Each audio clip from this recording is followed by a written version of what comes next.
So I applied for the Superstars of STEM program mainly so that I could better communicate the evidence to decision makers so that we had safer workplaces. I went into it having an idea of the structured training and what the program would be like, but there are all these intangible benefits that have come with it, and I think I'm a totally different person than I was 18 months ago, to be honest. We're heading into 10 years of Superstars of STEM, and it's a real milestone. And what that program has done has actually changed the face of who people see. These superstars are amazing people because they inspire the people who didn't even see themselves as a STEM professional, knowing that they can be whatever they want, and they're amazing people already doing those jobs. It sets an inspiration, aspiration that they can achieve. It's a terrific program, and we're really pleased to support it and to see Science and Technology Australia driving this vital program.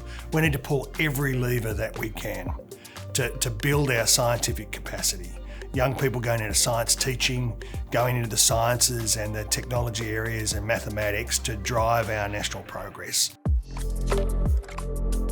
I'm an occupational hygienist and I focus on preventing illness and disease in the workplace. A lot of my work is in construction and tunnelling more broadly, and a lot of construction and tunnel workers are exposed to a toxic dust known as silica dust, and exposure over time can cause debilitating diseases like silicosis and lung cancer. And my research is all about really uncovering what those levels of exposure are, and then in turn translating that into disease burden outcomes. And that's really important such that we can affect policy decisions to create safer workplaces for these workers. And whilst I absolutely love the construction industry, it is quite rare to be in a room of just women. And even more fabulous than that, I was in rooms with fabulous, purposeful, highly intelligent, highly impactful, inspirational women on a regular basis, and that was the Superstars of STEM cohort.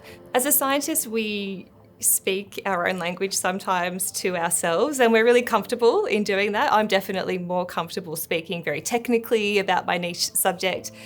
And that's not helpful when you want to create policy change or you want to convince politicians, members of parliament, government decision makers to make a change. That language isn't useful. And so to be able to better communicate science in a way that's accessible to everybody and easily understood was really beneficial in getting that much needed change. I study the microbes that live with bees, so on their bodies, in their gut, and throughout their nests.